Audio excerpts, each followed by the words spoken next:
Bonjour à tous, j'espère que vous allez bien, que vous avez passé une excellente semaine et je vais dire, tout comme moi, vous faites ces derniers jours d'excellentes lectures. Aujourd'hui, je vais vous présenter un petit update lecture, 3 bouquins, quelques mangas, comme à l'habitude. Donc, sans plus attendre, bienvenue sur Bouquin d'étoiles, générique.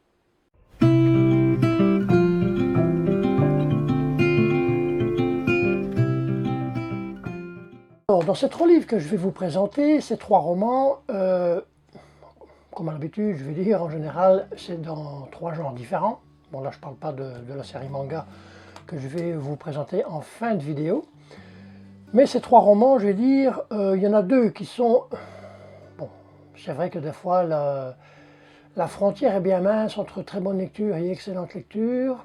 Mais je dirais que 2 de ces romans, ce sont de très bonnes lectures ou d'excellentes lectures. Et un coup de cœur, donc premier coup de cœur de cette année 2025. Et oui, donc le premier que je vais vous présenter certainement à la fin, je vais dire, de ces 3 romans. Le premier roman, c'est, j'avais lu de lui au mois de décembre, mon premier livre, qui était Les Guerriers de l'hiver. Et donc, vous l'avez reconnu, Olivier Norek. Là, on a fait une lecture commune avec Kate, Endoline et Gilles. Entre parenthèses, une excellente lecture commune où on a eu quelques fous rires, mais aussi quelques très très bonnes discussions par rapport aux différentes thématiques du livre. Donc ici, c'est Olivier Norek, Code 93 aux éditions Pocket. Donc, il faut déjà savoir que Olivier Norek a été policier, je crois, dans le département 93, si mes souvenirs sont bons, pendant, je veux dire, plus de 15 ans. Donc, dans sa plume, ça se reconnaît quand même, parce que bon, hein, on sait de quoi il parle. Et donc, c'est ça. Code 93, on est, je vais dire, bon, pour faire en gros le résumé, mais bon, sans spoilage, on n'ira pas plus loin que le 4e de couverture, que je ne vais pas vous lire, mais bon, un peu de tête comme ça, parce que ça fait quand même pas longtemps que je l'ai lu. On va suivre les enquêtes de Victor Coste, ou Costé. Donc il travaille dans le département 93, et il va y avoir je veux dire, un meurtre. Oui, c'est ça, un meurtre, mais en même temps, c'est pas un meurtre parce qu'ils vont découvrir que, je veux dire, que le soi-disant cadavre sur la table d'opération, je veux dire, pour l'autopsie, bon, il a été émasculé, mais, grand mais, il va se réveiller. Il va se réveiller sur la table donc de l'autopsie. Donc va s'en suivre aussi en plus je vais dire, des lettres. L'enquête ne va pas être facile. Pas facile du tout, mais en même temps, c'est que en début de roman, j'ai eu ma petite idée. Je crois qu'Endoline aussi a eu une petite idée. Je ne sais pas si ça a été la même, exactement la même, mais qui était le meurtrier? Et en fait, j'ai eu bon. J'ai eu bon. Donc, au point de vue de l'enquête, c'est pas vraiment, je vais dire, bon, je sais pas que c'est réussi ou que c'est raté, mais c'est pas l'enquête qui fait, je veux dire, le sens premier, je veux dire, de ce livre. Ce qui est vraiment, je veux dire, révélateur dans ce livre, c'est ce qui se passe derrière, dans les coulisses de la police, et ce que ces policiers, ou je veux dire, c'est les hauts dignitaires de la police, sont obligés de faire d'un point de vue politique. Et donc c'est ça, je veux dire, c'est vraiment la thématique, je trouve, première de ce bouquin. Et pas réellement, je veux dire, l'enquête, même si l'enquête a quelques rebondissements quand même. Mais donc c'est ça. La plume que je retrouve d'Olivier Norek par rapport aux Guerriers de l'hiver, bon, c'était pas réellement un policier, là c'était, je veux dire, une littérature blanche, on parlait de la Seconde Guerre mondiale.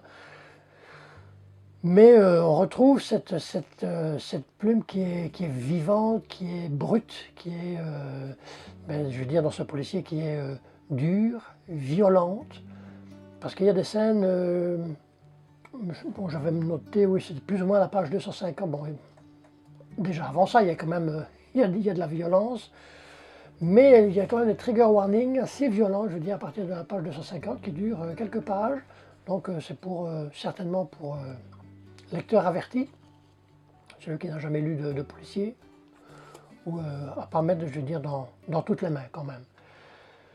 Donc c'est ça. Que dire encore? Oui, c'est ça. La thématique principale, c'est ce qui se passe, je veux dire, dans les coulisses, les quotas que doivent faire certains policiers,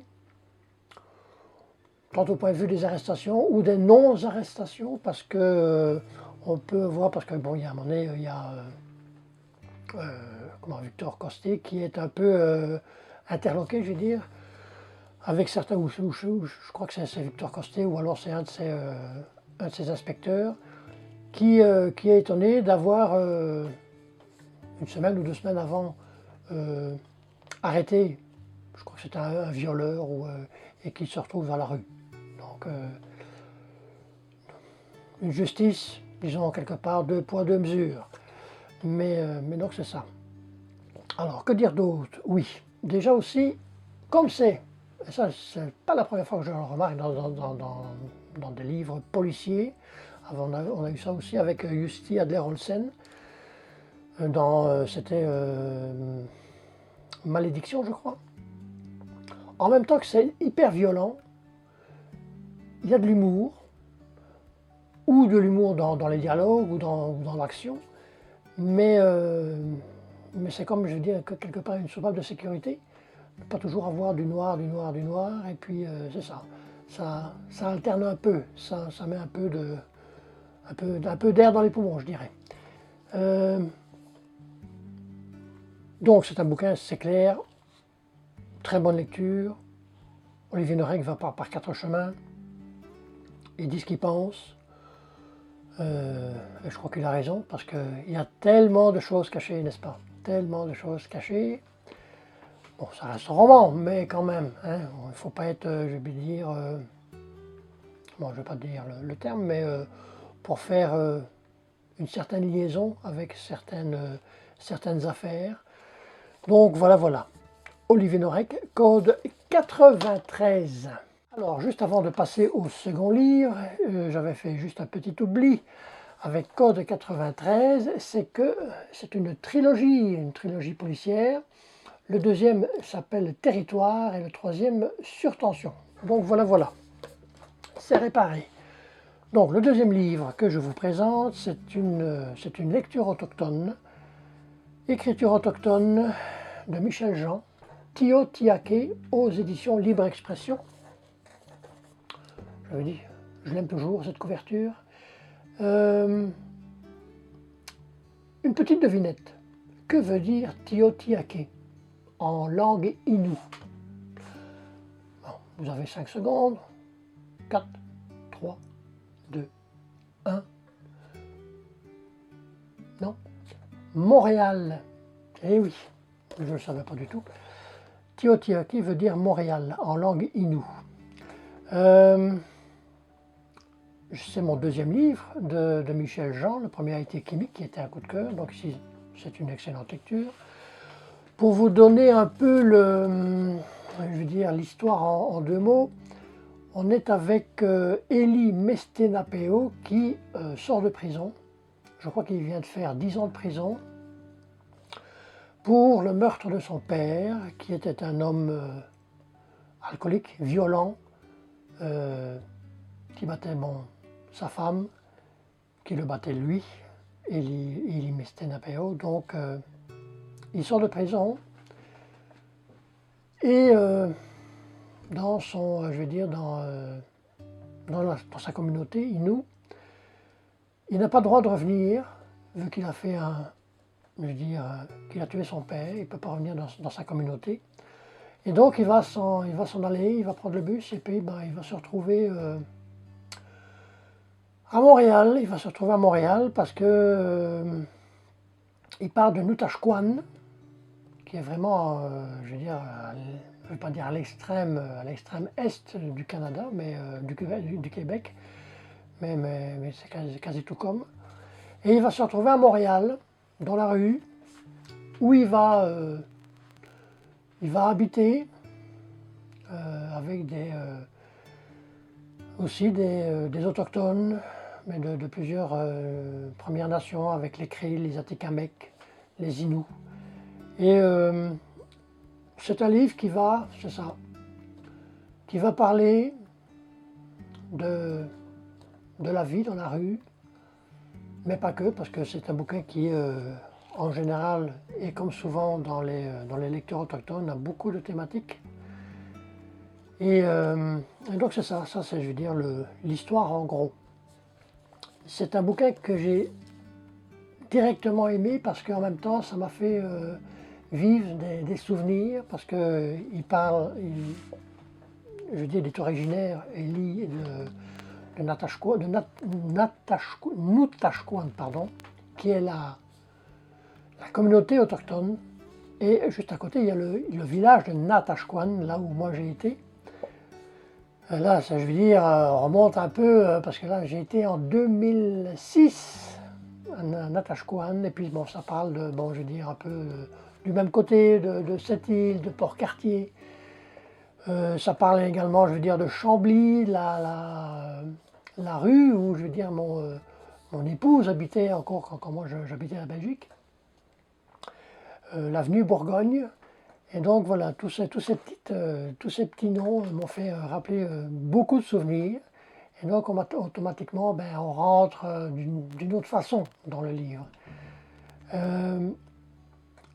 C'est ça. Bon, là, je veux dire, la lecture a été vraiment fluide. Bon, c'est écrit, la police d'écriture est assez grande. Il y a beaucoup de chapitres. Et donc, ça se lit très, très facilement. Mais alors les thématiques, bon, elles sont multiples. Bon, il y a tout d'abord, je veux dire, la vie dans la rue, les sans-abri, la violence qu'il y a dans ces rues, la violence, mais aussi l'entraide entre ces gens, entre ces personnes qui n'ont quasi plus rien, ou plus rien. Et donc c'est ça. En même temps, il y a la thématique de la confiance en soi, la thématique de est-ce que je vais y arriver, c'est toujours ça. Bon, ça a à voir avec la confiance en soi en même temps. Mais c'est surtout aussi cette fameuse entraide, je veux dire, entre peuples de différentes Premières Nations. Que dire aussi, c'est que ça pose aussi le doigt sur la justice en même temps, sur la justice. Encore de nouveau, hein, un peu comme avec Code 93, bon, si ça n'a pas vraiment rien à voir, mais pour dire une justice à deux vitesses, ou une police à deux vitesses, quand il s'agit d'autochtones, c'est peut-être un peu moins important que si on avait affaire à des blancs ou à des gens, je veux dire, qui arriveraient à la même chose, à des gens fortunés ou qui ont une belle situation. Donc voilà. Donc ça parle de tout ça. Que dire encore? Attendez, je tourne la page. C'est ça.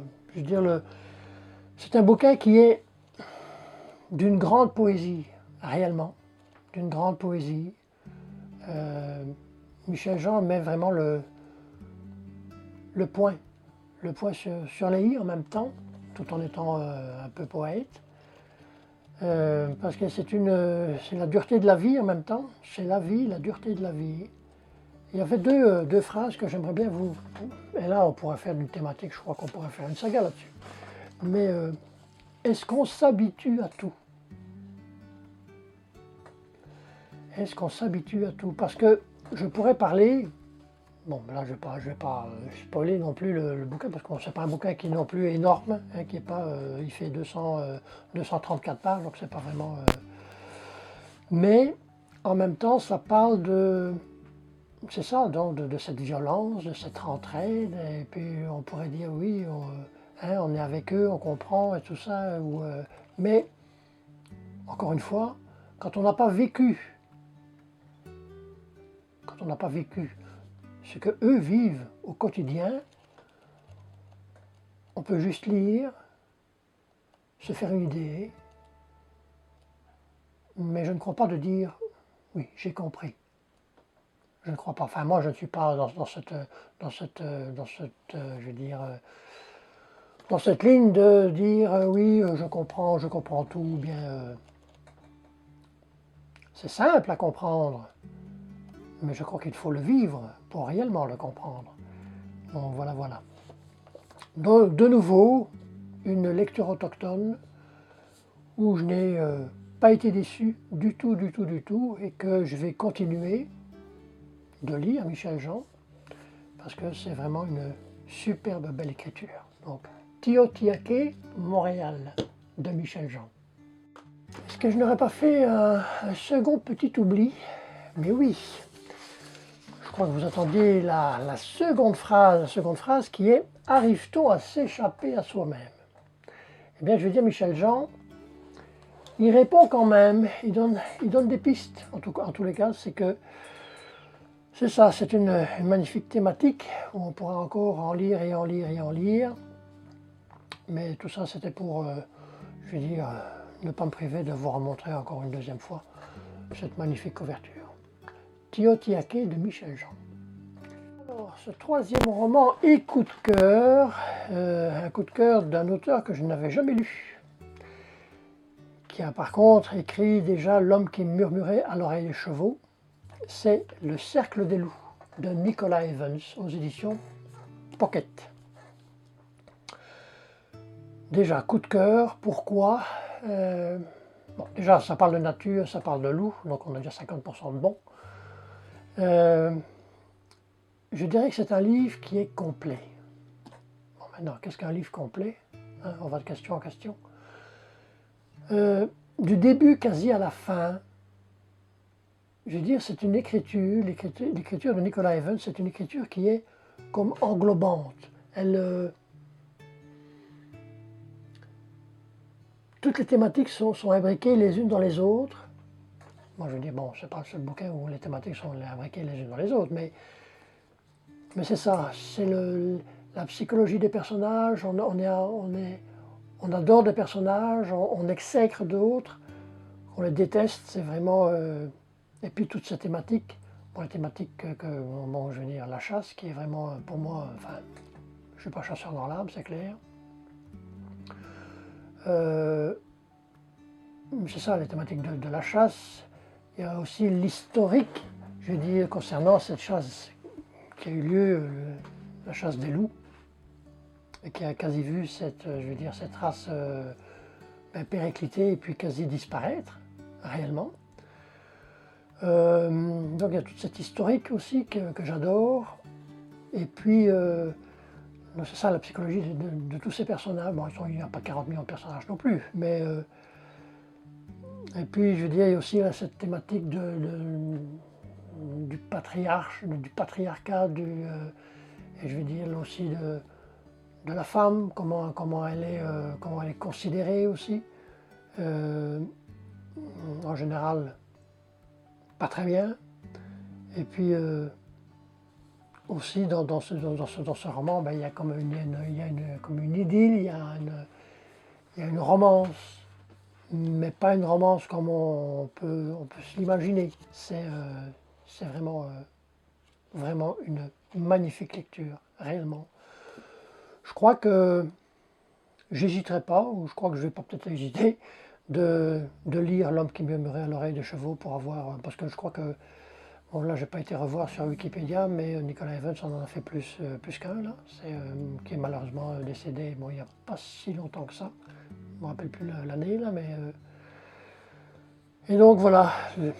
Bon, pour vous dire un peu le pitch de cette histoire, c'est que il y a, il y a un loup qui descend jusque dans un ranch et qui tue bon, le chien du propriétaire. Et là, ce ranch appartient, bon, je veux dire, je veux dire, à des chasseurs. Bon, ce sont aussi des éleveurs, donc ils ont peur aussi pour leur bétail, mais je veux dire pas que, parce que c'est surtout des chasseurs invétérés, et qui veulent,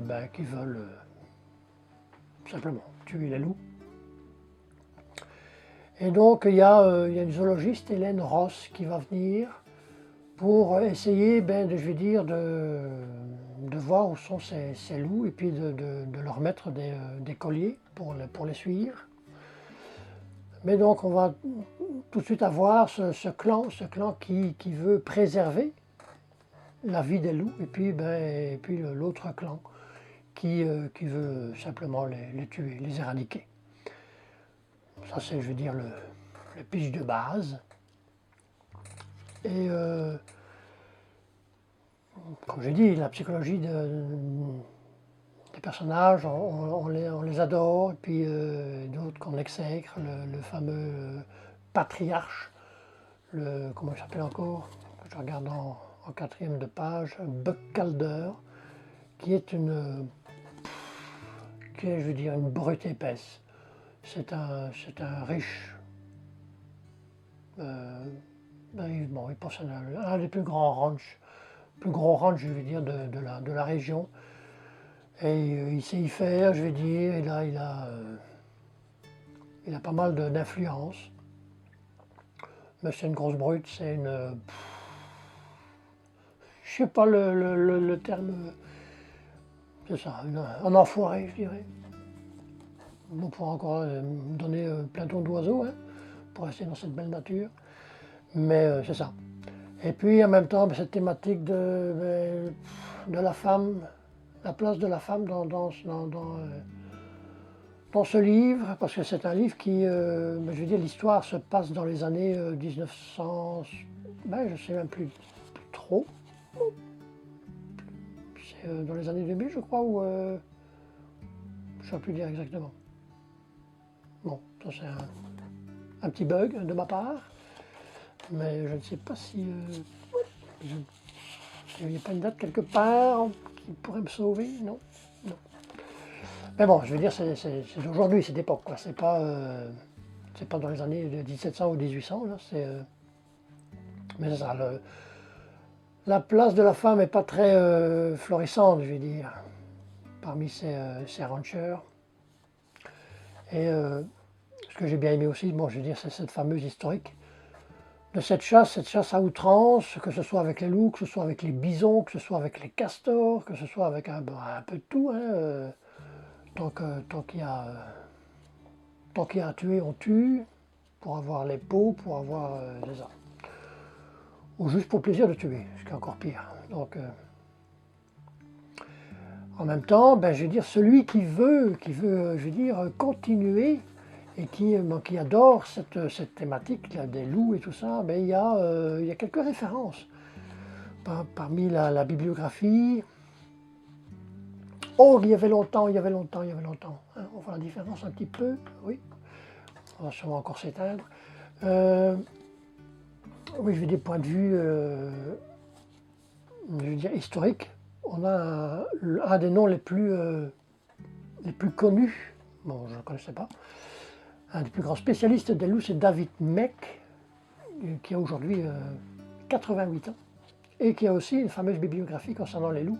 Bon, là, je ne sais pas si les bouquins sont traduits en français ou pas, je ne sais pas. Mais donc voilà. Ça reste mais je ne vais pas dire une magnifique lecture, non, c'est un coup de cœur. C'est un coup de cœur. Terminé par une petite anecdote concernant cette fameuse historique de la chasse aux loups. Aux États-Unis et au Canada, c'est que les trappeurs qui s'en prenaient aux loups et qui les tuaient, je dis, par centaines, par milliers, juste pour les peaux, étaient très mal vus des autochtones, des tribus amérindiennes. Et donc, ben, je veux dire, quand ils pouvaient, je veux dire, les autochtones, les Amérindiens tuaient ces trappeurs. Je me suis dit, y a-t-il une justice? Waouh, réellement. Bon, maintenant le trappeur le faisait bon, pour vivre, pour leur argent, c'est pas ça, mais je veux dire, cette chasse intempestive, cette quasi à, je veux dire, à supprimer l'animal de la planète, c'était quand même, c'est affolant, quoi, donc c'est ça. Petite anecdote. Donc, ça reste mon premier coup de cœur, magnifique coup de cœur, 2025, le Cercle des Loups. Alors, on va terminer par la petite section manga, c'est que moi j'avais, bon, ça faisait un petit temps que j'avais commencé Les Enfants de la Baleine, j'étais, je crois, arrivé au tome 10. Mais bon, après j'ai arrêté parce que bon là j'ai jusqu'au tome 15 en bibliothèque, mais j'ai arrêté, je ne sais pas pourquoi. Entre temps, bon, j'ai lu autre chose et puis mois après mois on commence à, je veux dire, en plus se souvenir de certains éléments parce qu'en plus c'est une saga où il y a quand même pas mal, je veux dire, de personnages. Donc je me suis dit bon, on recommence depuis le début et là on suit. Donc là pour l'instant j'en ai lu 5 pour l'instant. Là je suis dans le 6e et là on va continuer. Et puis bon, quand on sera arrivé au volume 15, eh bien on va racheter certainement le reste de la saga. Je crois qu'il y a encore possiblement, je crois, 9 volumes encore à acheter. Je crois que c'est une saga qui fait 24 tomes, je crois, pas plus sûr. Et donc voilà, donc ça c'est aux éditions Glénat, c'est une saga qui est de Ubi Umeda, de Abi Umeda, pardon, qui est une mangaka, je ne me rappelle plus si elle avait fait d'autres sagas, d'autres mangas. Donc je vous le mettrai certainement pour la prochaine fois, je regarderai si elle a fait d'autres, parce que là, je veux dire, elle est dessinatrice et scénariste en même temps. Donc pour ceux qui ne sont pas au courant, je veux dire, de qu'est-ce qui se passe dans Les Enfants de la Baleine, en fait, c'est une, comment je vais dire, c'est une île où il y a à peu près 500 habitants, 524 je crois exactement, ou 534, et qui vogue sur du sable mouvant. Et dans cette population d'un peu plus de 500 habitants, il y a qu'on appelle les marqués et les non marqués. Les marqués, ce sont ceux qui possèdent un don, qui possèdent le Saimeda. Et en fait, c'est un don qui est relié à leurs émotions. Et je veux dire, ben, les non marqués, forcément, n'ont pas ce don. Mais par contre, je veux dire, ces marqués qui ont le don, le Saimeda, c'est qu'ils meurent très jeunes. Donc ils ne vont pas plus loin, je crois, que 30 ans. Tandis que les non marqués, bon, c'est ceux qui dirigent cette petite embarcation. Et qui ont, je veux dire, qui eux peuvent, je veux dire, vivre, je veux dire, 70, 80 ans. Donc voilà. Donc c'est pour peut-être vous montrer le graphisme, c'est quand même, c'est assez poétique. Je trouve que c'est assez poétique comme dessin. C'est voilà, donc c'est une saga pour l'instant que j'adore, donc voilà. Enfin, je veux dire que j'adore, mais bon, j'avais arrêté au tome 10, hein, donc alors on recommence. Donc voilà, ce qui termine, je veux dire, cette dette lecture numéro 22, je crois, donc 22 ou 23, et donc voilà. Donc la prochaine vidéo, ce sera la semaine prochaine, ce sera probablement de nouveau un update lecture. Non, ce ne sera pas un update lecture, ce sera un book haul. Oui, un book haul, je veux dire, assez conséquent. Donc, je veux dire, en attendant, portez-vous bien, faites d'excellentes lectures et à bientôt. Bye.